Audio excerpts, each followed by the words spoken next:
안녕하십니까. 오늘 시간에는 자유북한 방송 그리고 김강튜브와 함께 합동TV로서 남북통일당의 김주일 후보와 함께 이야기를 나눠보겠습니다. 어서 오십시오. 네, 안녕하십니까. 예, 참고로 저는 이 남북통일당의 사무총장을 맡고 있습니다. 김 후보는 지금 3일밖에 안 남았죠. 네. 21대 국회의원 선거가 다가올수록 네. 누구보다도 긴박하고 또 열심히 뛰고 있는 우리 후보 입장에서는 좀 기대와 함께 걱정도 많을 것 같은데 어떻게 간단한 소신 좀 말씀해 주십시오. 네. 이번에 저희가 남북통일당을 처음으로 우리가 창당을 해가지고 제21대 국회의원 선거에 비례대표 후보자를 2명을 냈습니다. 지금 선거일이 이제 3일밖에 안 남아가지고 이제 3일 후면 결정의 시간이 오고 있는데요. 긴박하게 지금 숨가쁘게 달려왔습니다. 그럼 김 후보님 우리가 시청자들 위해서 재미로 제가 단박 질문을 좀 해볼게요. 네네. 이번 당선될 것 같습니까? 저희 선거가 원래 뚜껑을 열어봐야 알겠지만 결과는 신의 영역이겠지만 그래도 저희들이 정말 최선을 다해서 열심히 달려왔기 때문에 꼭 당선될 수 있다는 확신을 가지고 있습니다. 아주 기세가 두둑합니다. 신의 영역이고 열심히 했다. 그렇죠. 뭐 사실은 아무리 열심히 하는 자라도 좋아하는 자를 이길 수 없고 또 그리고 즐기며 하는 자를 좋아하는 자가 이길 수 없다라고 하는 그런 속담도 있습니다.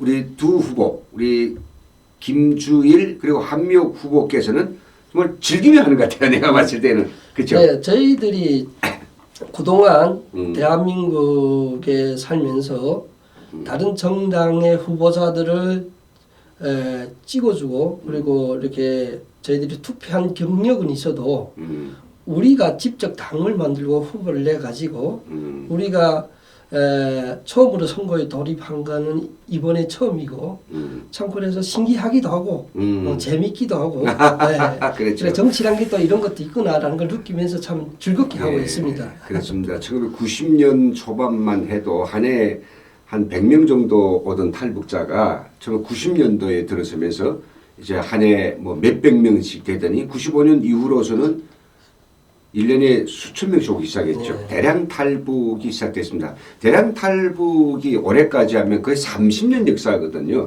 30년 동안 탈북자들이 거의 한 3만 5천 명이 대한민국에 와서 뭐 과거에 어떤 능력과 또 어떤 뭐 재량을 가지고 있든지 관계없이 새로운 사회에 와서 새로운 역량과 힘을 길러서 열심히 대한민국 국민으로서 세금도 성실히 납세하면서 대한민국 국민으로 살고 있죠. 다만 한 가지 아쉬웠던 것은 그 30년이라는 기간에 저희가 정말 통일을 위해서 북에 있는 저희 형제들을 구원하기 위해서 얼마나 노력했으며 얼마나 현실적인 결과를 얻어냈는가라고 생각할 때 우리 항상 마음이 무겁지 않습니까? 네, 그렇죠.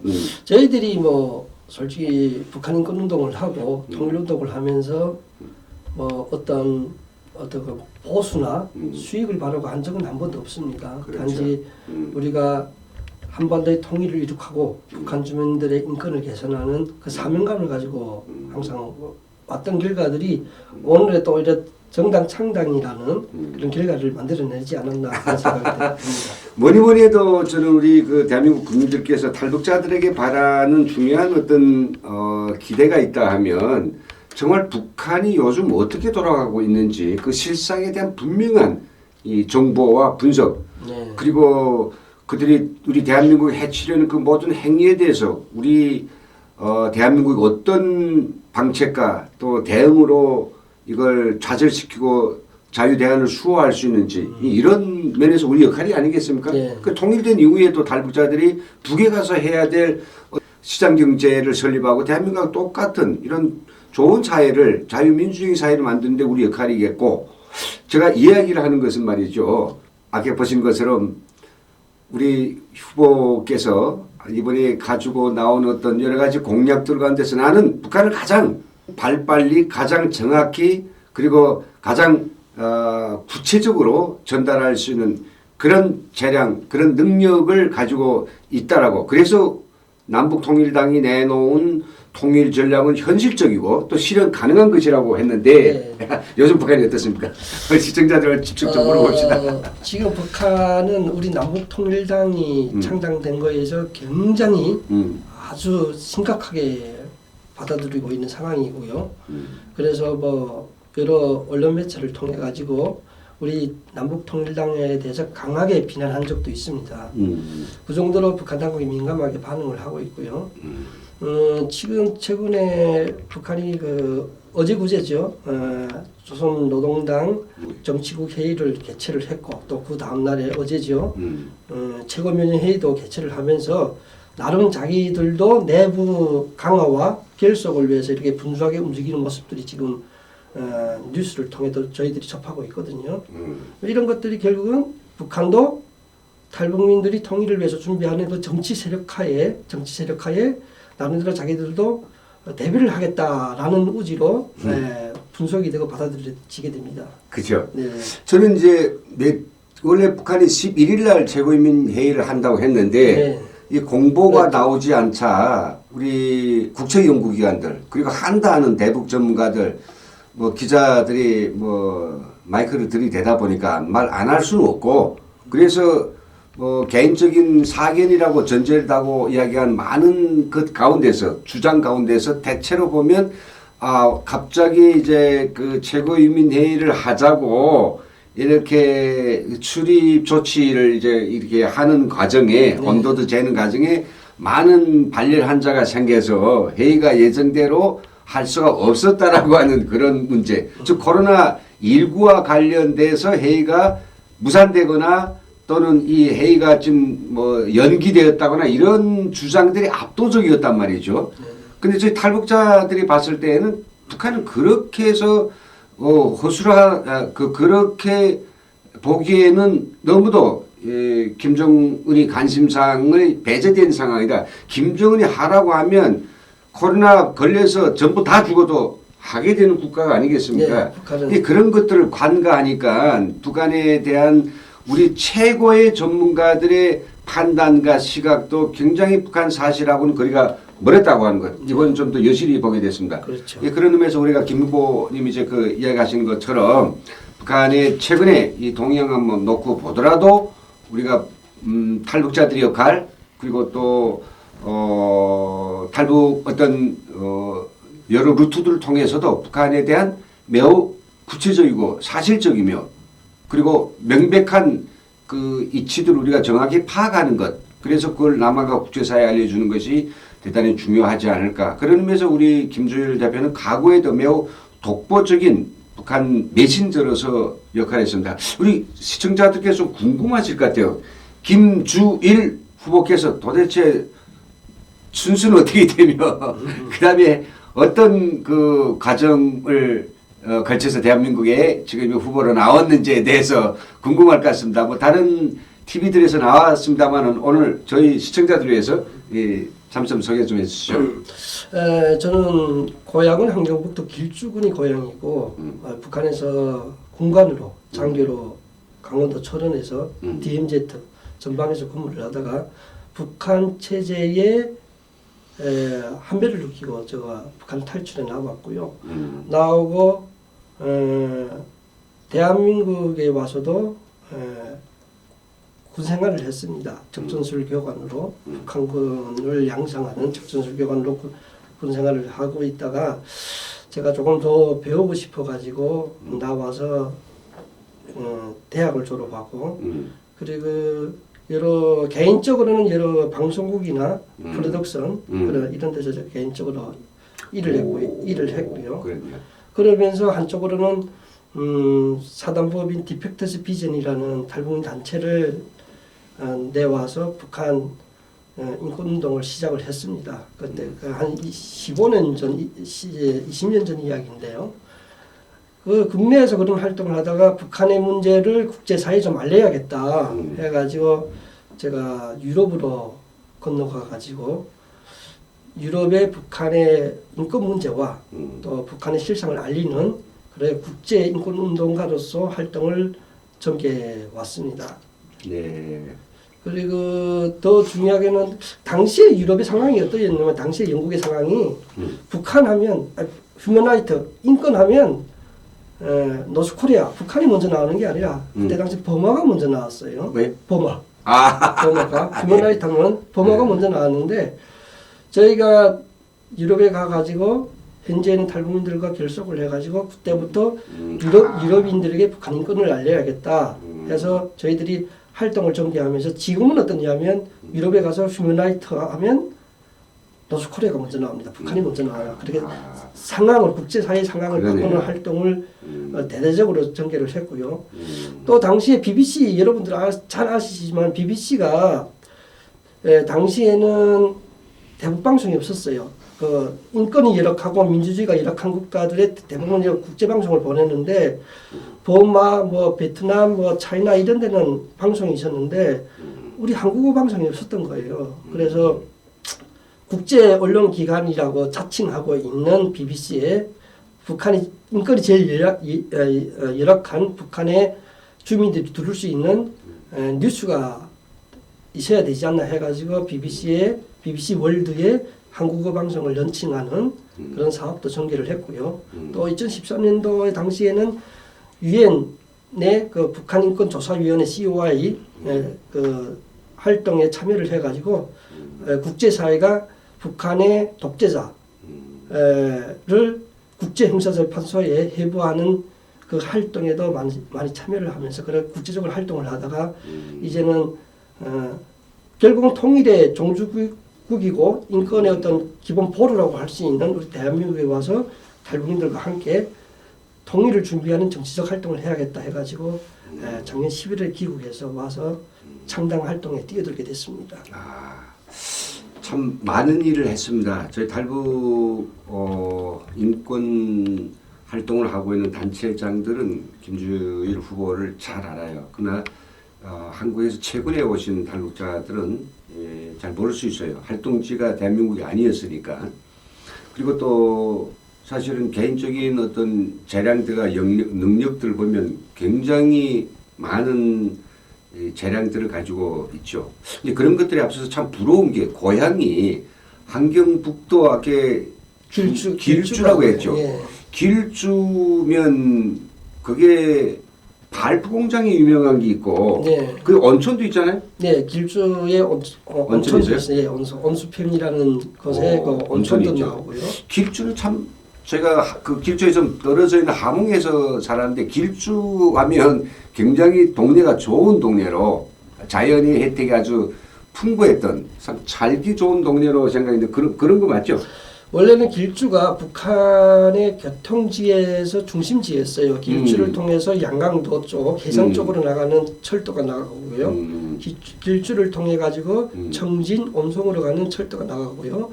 길주를 통해서 화대, 그 무수단이 북한에서 그 맨날 미사일 실험을 하고 있는 화대도 나가는 길이 되고요. 길주를 통해서 평양, 강원도 이런 쪽 나가는 교통의 중심지가 바로 길주고요. 그러던 길주가 북한이 그 핵실험을 하면서부터 우리 고향이 그 북한의 핵실험으로 인해서 항폐화가 되기 시작을 했던 사실이 있는데 정말 가슴 아프고요. 제가 북한의 변화와 고향의 변화를 위해서 인권 활동을 하게 된 기본 배경의 한 가운데는 항폐화를 만들어가고 있는 고향을 다시 살려보겠다. 그래서 북한이 핵 문제를 저지시키는 것이 굉장히 중요하다라는 부분도 한 몫을 차지했다고 말씀드리고 싶습니다. 공감입니다. 굉장히 재간이 많아요. 지금 저희 21대 이 선거를 위해서 홍보문들 만들고 다양한 온라인 오프라인이 지금 홍보 활동을 하고 있는데 돈이 저희들은 없습니다. 이 금방 뭐 조직된 지 얼마 정말 한 달도 되자마자 바로 선거에 제가 들어왔으니까요. 뛰어들었으니까. 그러다 보니까 그 엄청난 것들을 제가 판촉물을 만들고 홍보 내용들을 구성하고 카피라이트 써야 되고 그걸 또 실질적으로 다 디자인해서 컨텐츠 만들자고 하니까 돈이 있으면 뭐 쉽게 할 수 있는데 그걸 다 우리 김주일 총장이 혼자 다 만들었어요. 카피라이트를 하고 이게 정말로 제가 한 건도 제가 돈으로 만든 건 없습니다. 그러다 보니까 한 사람이 하다 보니까 좀 일천하죠. 네, 그래도 그렇죠. 그래도 내가 할 수 있는 소리를 누구 도움을 받지 않고 네. 아주 직설적으로 네. 예, 분명하게 할 수 있다는 거는 또 하나의 장점이 아닐까도 생각하는데 뭐가 어려웠어요? 실은 제가 대한민국에 와서 참 기회의 땅이잖아요. 우리 북한 주민들한테는 이 자유를 얻은 게 기회의 땅이고 기회였는데 제가 만약경우에 아까 서두에도 잠깐 이야기 드렸지만 제가 만약경우에 적전술 병원으로 군에 계속 있었다면 이런 다양한 기술들을 배웠을까 하는 생각을 가져보거든요. 그렇죠, 근데 그렇죠. 참 그때 그 나와 가지고 여러 가지 기술들을 참 많이 배웠는데 그런 것들이 이번에 또 많이 활용이 되고 또 쓰여지게 돼 가지고 개인적으로는 감사한 마음을 가지고 있습니다. 그러네요.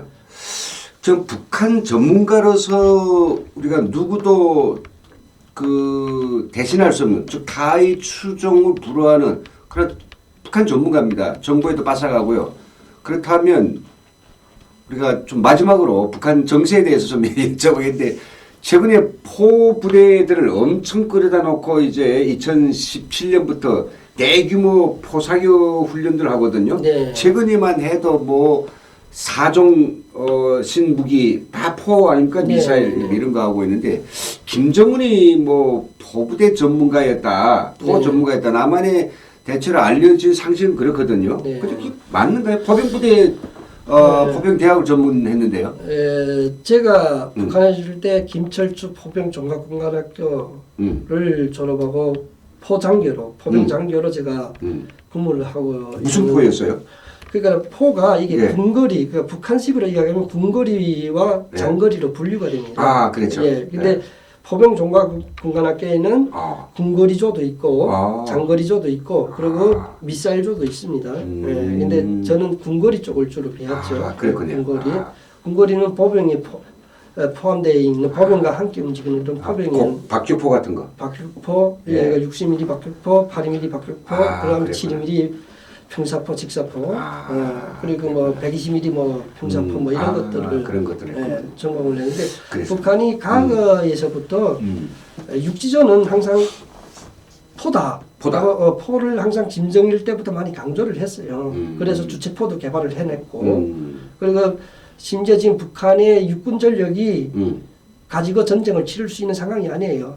병사들이 영양 상태가 매우 부족하고 그리고 가지고 있는 전투 기술 기재들도 많이 낡았고 그러다 보니까 미사일과 핵이라는 그런 전략적 무기에 많이 집착을 하지 않나라는 판단을 하게 되고요. 실제로 북한이 핵과 미사일이 없으면 북한의 전투력은 거의 동네 수준이죠. 그렇죠. 보죠. 그렇죠.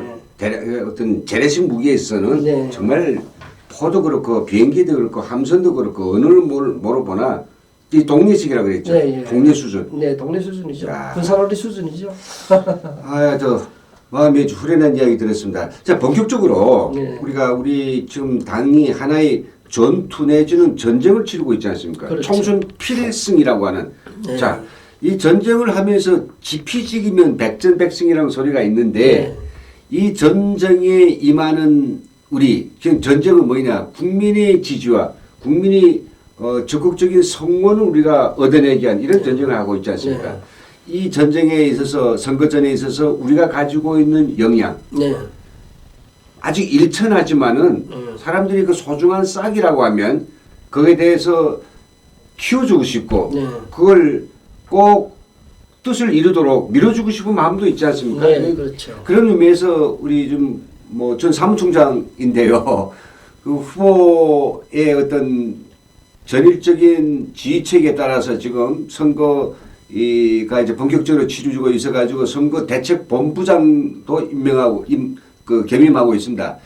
선거대책본부장으로서 지금 우리 당이 가지고 있는 이 선거에서 이길 수 있는 네.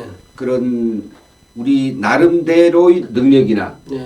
아니면 우리가 가지고 있는 어떤 뭐 전략이라든지 이런 것들을 놓고 봤을 때 좀 어필할 수 있는 게 어떤 게 있을까요? 이길 수 있다라고 하는 의미에서요. 이번에 21대 국회의원 선거가 대한민국 그 역사상 처음으로 군소정당이 제일 많은 선거가 됐습니다.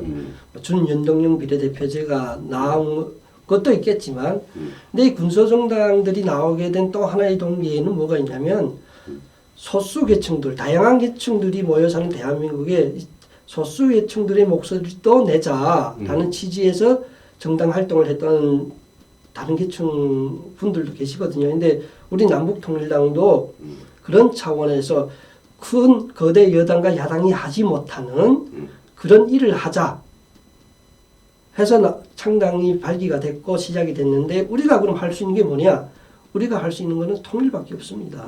예. 저희들이 가지고 있는 소신 중에 뭐냐면 북한 인권 개선의 시작은 통일이고 통일이 곧 북한 인권 개선이다라는 어떤 슬로건도 걸고 우리가 활동을 하고 있지만, 결국은 이 북한 인권 문제나 북한 주민들의 인권을 개선하는 문제나 통일의 문제에서는 우리 당만한 전문가가 없다. 실제로 탈북민들은 남과 북을, 그리고 책으로만 배운 게 아니라 남과 북을 체험하고 살아왔던 특수한 계층이기 때문에 이 사람들과 함께 우리가 75년 동안 이루지 못한 통일을 이룩할 수 있다고 하면 이 남북통일당의 지지도는 국민들의 성원을 받을 것이다 라는 생각을 저희들은 항상 꼭 명심하고 선거 홍보를 할 때도 그렇고 선거 전략을 짤 때도 그걸 꼭 명심하고 진행을 하거든요. 아, 그러네요. 통일의 당위성이라고 하면 우리 대한민국에서는 뭐 통일 당위성을 전문적으로 교육하는 통일교육원도 있고, 네. 그리고 뭐 어느 지자체나 또 기관들 놓고 봐도 계기시마다 통일해야 된다는, 한때 박근혜 정부에서는 통일 대반론도 나왔고, 네. 또 최근에는 또 평화적 공존과 뭐 그 낮은 단계 뭐 고려 연방제고 네. 뭐 연합처가 하면서 이런 잡다한 어떤 통일 논의들이 나와가지고 통일대에서는 뭐 젊은 세대의 그 인식은 좀 덜 떨어졌다 하더라도 네. 기본적으로 국민 통일하기를 바라거든요. 네.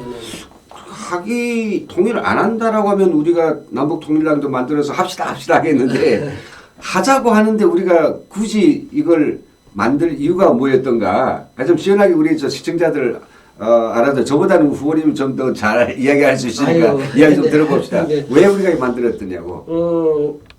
우리가 한반도의 통일의 목소리가 계속 높았던 시대가 실향민들이 생존해 계시던 시대. 그때는 실향민들이 고향을 가고 싶어서 통일의 목소리를 계속 높여왔어요. 근데 그 실향민 시대도 이제는 고향도 못 가보고 지금 많이 떠나들 가셨는데, 실은 실향민 세대가 있었던 통일은 물리적 통일이었어요. 국토 통일이죠. 국지 통일. 네, 쳐보시고. 38선을 걷어내는 어떤 물리적 통일만 의미를 했는데, 세대가 바뀌면서 통일의 개념이 좀 달라졌습니다. 이게 국토 통일만 통일이 되는 것이 아니라 사회 통합이라든가 북한 주민들의 그 실질적 생활을 또 끌어올릴 수 있는 문제. 그러면 대한민국은 어느 정도 경제적으로 그 통일 부담을 비용을 안아야 되나라는 어떤 문제들이 많이 대두가 됐거든요. 근데 실제로 우리가 북한에서 살았을 때 또 전문가들이라고 하는 통일 전문가들 연구했던 데이터 자료들, 연구 자료들을 가봤을 때도 상이한 부분이 많습니다. 통일 관련해 가지고는 이런 게 있지 않습니까? 우리가 연애할 때는 실제로 평생을 함께 갈 것처럼 사랑을 했는데 결혼하고 난 가정생활하고 연애생활은 틀린 것처럼 통일도 우리가 통일을 이룩한 다음에 문제가 될 수가 있거든요. 네, 그런 부분은 우리만큼 자신 있게 할 수 있는 게 없다. 그래서 우리 탈북민들이 주도적으로 통일 문제에서만은 우리가 전문성 이상을 떠나서 제일 잘할 수 있기 때문에 그런 취지를 모아서 남북통일당을 창당하게도 됐습니다. 네, 저도 공감입니다. 조금 우리 그 김 후보 이야기에 조금 더 부연 설명을 한다고 하면, 당연히 우리 뭐 대한민국은 헌법에도 분명히 되어 있지만은 자유민주 통일이 그 우리 국론이죠. 국론인데 이것을 실현하기 위해서 지금까지 보수 정권과 그다음에 또 좌파 정권이 들어서서 각이한 통일 정책을 내놓았습니다만은 저희 탈북자들이 30년 동안 대한민국 살면서 가만히 눈 뜨고 지켜봤는데 어떤 그 세력도 결국은 통일이라고 하는 것을 정말 이산가족의 그 입장에서, 탈북자의 입장에서, 더더욱이 북한 사람들이 자기를 빨리 해방시켜주는 그 간절함과 절통함의 입장에서 통일 문제를 대한 것이 아니라 많은 경우에 어떤 하나의 정치적 공리공담으로 그리고 정권 유지를 위한 하나의 수단으로 활용했다는 것에 대해서 저희들은 참 아쉬움을 느끼고 있거든요. 얼마나 진정성을 가지고 통일에 임했느냐. 이것들은 저희들은 정말로 정말 동의할 수 없는 그런 부분도 많습니다. 실례를 들어서 북한 인권법이 4년 전에 드디어 14년 만에 이제 이게 발의돼 가지고 가동이 됐는데 오늘 날에 와가지고 법은 뻔히 살아있는데 만들어졌던 북한 인권재단도 어느새 사라져 없어져 버렸고요. 그리고 북한 인권재단을 만들어서 해야 된다는 북한 인권과 관련된 모든 우리 정부의 노력들은 완전 올스톱되어 있는 상황입니다.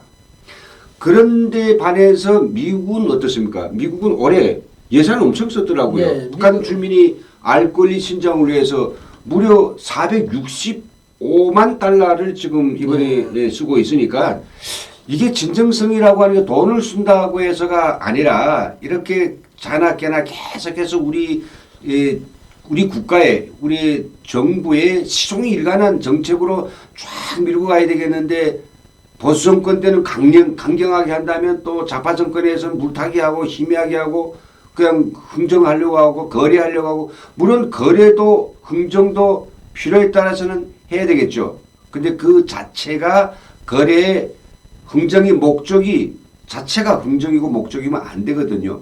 그래서 저희 남북통일당은 저 뭐 북에서 왔고 북한 주민들이 그 절통한 목소리 그 처절한 울부짖은 마음이 계속 와 있으니까 우리 정치권이 그걸 그런 식으로 하지 못하도록 정말 제도권 안에 들어가서 통일에 대한 문제, 통일의 방향에 대한 문제, 탈북자들이 통일에 정말 동량지대로서 해야 될 그 능력을 어떻게 키워주겠냐 이런 문제, 국제사회의 그 연대성 문제 이런 것들을 제도권에 들어가서 계속해서 저희가 원칙을 세우고 진정성을 가지고 문제를 제기하고 법을 만들고 이걸 모든 세력들의 공감을 일으키고 국민적인 연대의식을 통해서 통일로 일어나가는 이런 그 바람이 있지 않았습니까? 네. 예.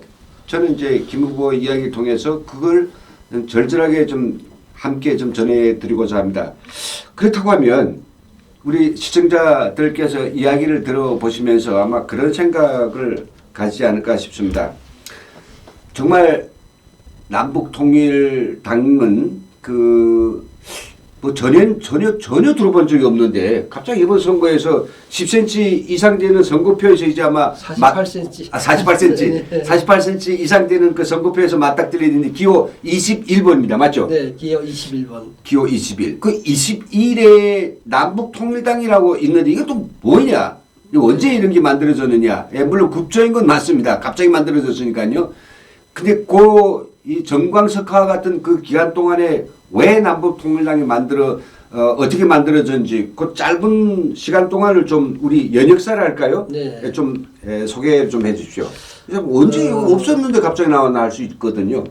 우리가 그러니까 통일은 물론 우리 온 국민이 통일을 말하지만 통일은 솔직히 그 절박한 사람들이 먼저 할 수밖에 없습니다. 근데 솔직히 우리가 북한 탈북할 때도 우리가 목숨 걸고 탈북했지만 어쩌면 역설적으로 지금 고향 가는 길도 목숨 걸고 지금 하고 있는 상황입니다.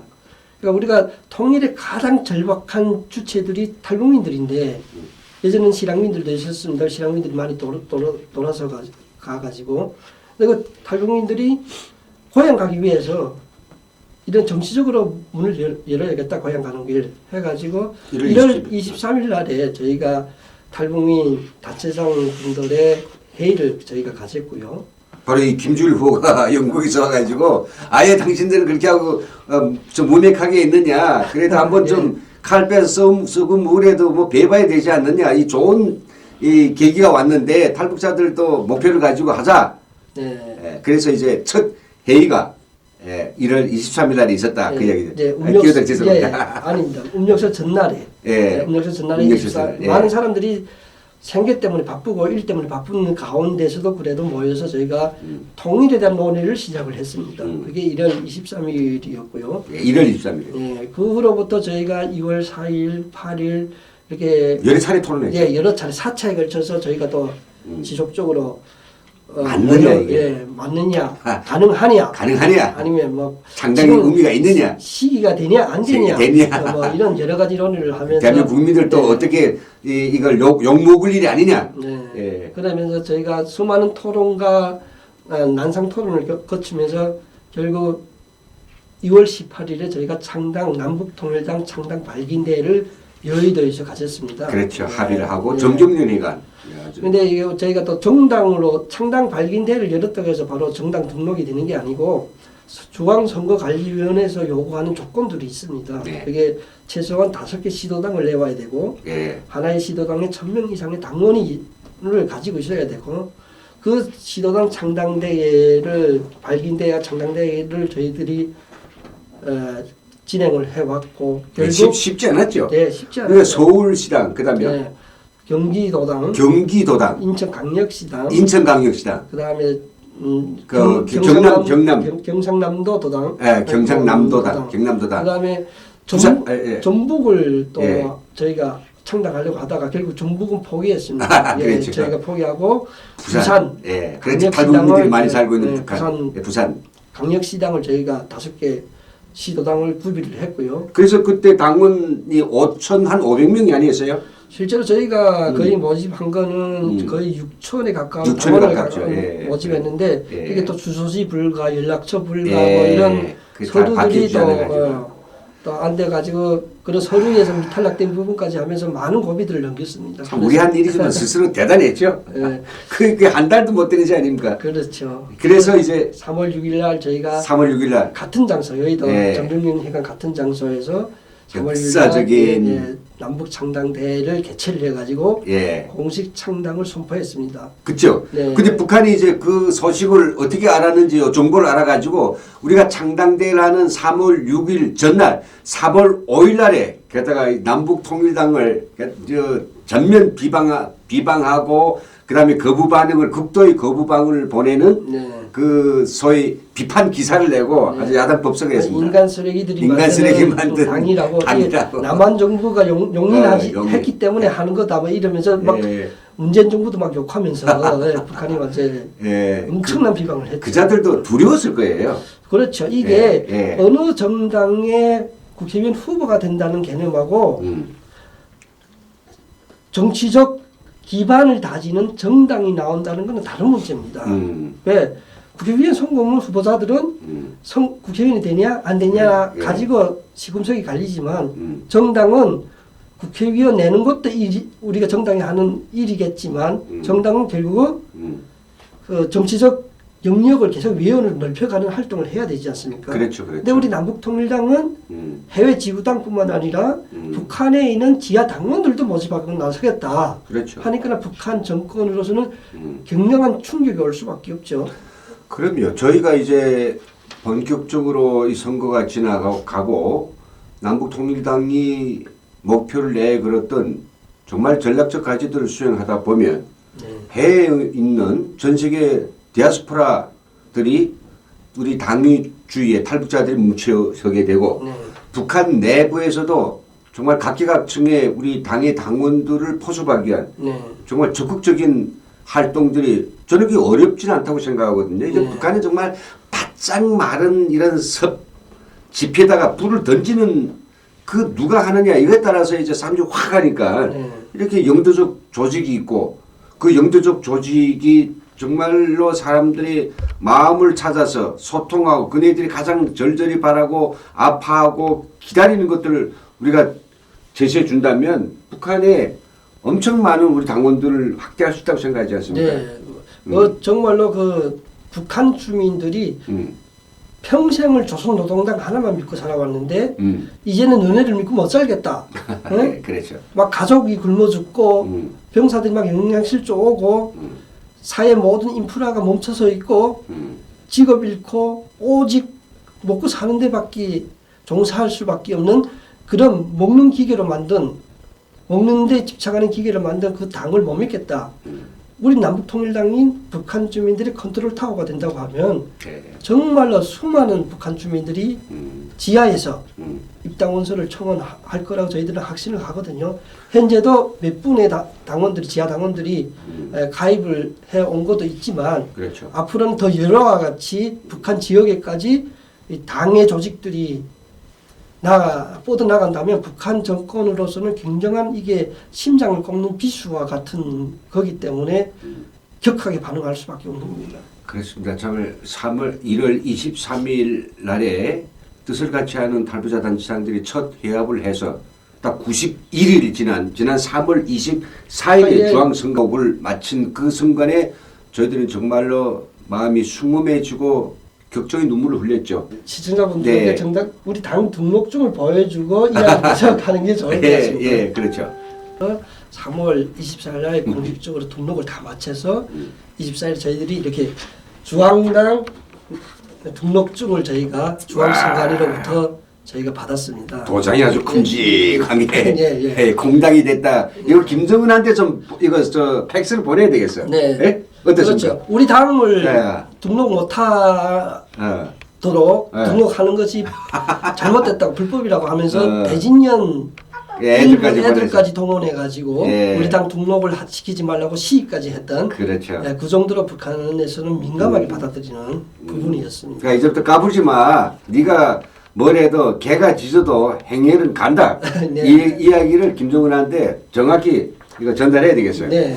근데 사실 이걸 딱 받으면서 저희가 생각한 게 우리가 바라고자 하는 정당 활동하고 좀 틀린 게 있었어요. 저희들이 사실 제도권에 들어가서 저희가 할 수 있는 뭐 이상과 꿈을 향해서 제도적으로 연결시키고 또 발빠르게 하겠지만 저희들은 사실은 뭐냐 어떤 욕심을 가지고 국회에 꼭 들어가서 국회의원을 배지를 달고 이거 아니었습니다. 저희들은 정말 통일이라고 하는 더는 미룰 수 없는 이런 역사적 그 소명 의식하에서 이게 진정성이 없고 구체성이 없고 그리고 어떤 분명한 전략도 없는 남한의 통일 문제에 있어서 누군가는 즉 저희들이 그 주체가 돼서 하겠다. 그걸 바로 탈북자들을 결속시키고 그리고 전 세계에 흩어진 탈북민들이 또 당의 둘에 뭉쳐서이며 남한에서 같이 통일하겠다는 많은 대한민국 국민들이 있습니다. 이번에 적극적으로 저희들 지원해주고 응원해주고 당에 입당해주신 그런 분들이 많지 않습니까? 네, 우리 당 인원이 거의 6,000명 정도에 되는 입당 원서를 내주신 분들의 대부분이 네.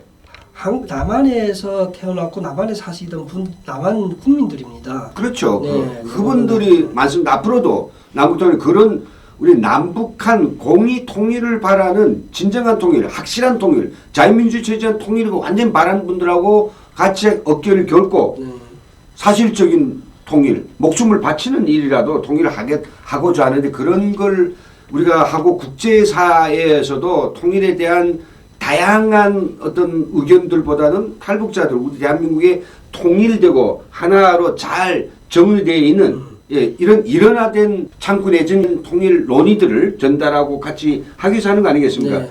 또 통일은 그냥 우리가 고향에 가고 싶고 뭐 우리가 하나가 돼야 된다 이런 개념도 있겠지만 통일은 또 경제적인 문제하고도 굉장히 밀접하게 연결되어 있습니다. 그렇죠. 단편적으로 어떤 뭐 우리가 박근혜 정부 때도 그렇지만 통일 대박론이 나왔지만 이번에 그 북한의 김정은하고 미국의 트럼프가 그 비핵화에 대한 논의를 할 때 트럼프 대통령이 무슨 말을 했냐?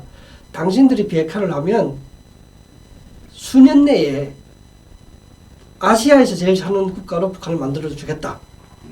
그거는 무슨 소리냐면 미국이 돈이 많아서도 있겠지만 또 하나 북한은 그만한 경제적 잠재력을 가지고 있는 땅이라는 겁니다. 우리 지금 우리 남한도 지금 시장이 팽창이 돼 있고 포화가 돼 있다 보니까 수출 시장에 우존하는 경제 기형화되어 있는 경제 시스템을 가지고 있는데 우리가 통일만 되면 지금 4만 불 시대가 아니라 지금 3만 불 시대를 조금 넘겼거든요. 근데 4만 불 시대 이자 9만 불, 10만 불로 가는 시대는 통일밖에 없습니다. 그래서 통일에 대한 그 경제적 잠재력도 여러분들이 시청하시는 시청자 여러분 꼭 인지하시고 남북통일당이 그 우리 남북한 주민 모두가 잘 사는 그 통일시대를 신명나는 통일시대를 꼭 만들어 가겠다 하는 예. 것도 우리 남북통일당의 또 하나의 바람이고 목표입니다. 그렇습니다. 저희들을 믿어주시고요. 저희들이 뭐 천지를 개벽할 수는 없습니다만은 우리 국민들께서 저희들이 통일의 꿈을 이룰 수 있는 그런 작은 시작을 할 수 있도록 이번에 정말 2명의 저희 대표라도 제도권으로 파견해 주시는데 밀어주신다면 저희들은 그 미라를 출발로 해서 정말 우리 대한민국의 진정한 통일 그리고 정말 그 각박한 국제 글로벌 경제하에서 유일한 블루오션인 북한, 남북한의 통일을 통해서 우리 민족이 흥하게 더 바람직한 삶을 살 수 있는 그런 환경을 꼭 마련해 내겠다는 것을 저희들은 감히 말씀드리면서 다시 한번 부탁드립니다. 이번에 우리 당의 기호가 21번인데 이게 아주 신이 내린 번호라고 네. 다들 좋아하고 있습니다. 어떤 의미가 있어요? 지금 우리가 21세기에 살고 있잖아요. 21세기에서 21. 우리가 21세기에 살고 있는 네. 21세기에서 21세기에서 또 우리의 국회의원 선거가 21대 국회의원 21대 국회의원이면 야 이게 대단하네. 그리고 정당 기호번호 21번을 받은 예. 그리고 우리 남북통일당이 통일이라는 의미가 둘이 하나잖아요. 둘이 하나 되는 네. 야 남과 북 둘이 네. 하나 되는 저희가 21번이 연속적으로 5번, 야, 5번이 5번이 쭉 나오네. 로또와 같은 야. 그런 번호를 받은 예. 정당 기호번호 21번 남북통일당. 예. 예. 여러분들 이게 뭔가 계시가 있습니다. 제가 이게 3달 만에 정말 공당을 만들어서 이번 21대 선거에 당당하게 저게 임할 수 있었던 것도 뭔가 저희가 운이 좋았다라고 봐야 되겠죠. 네.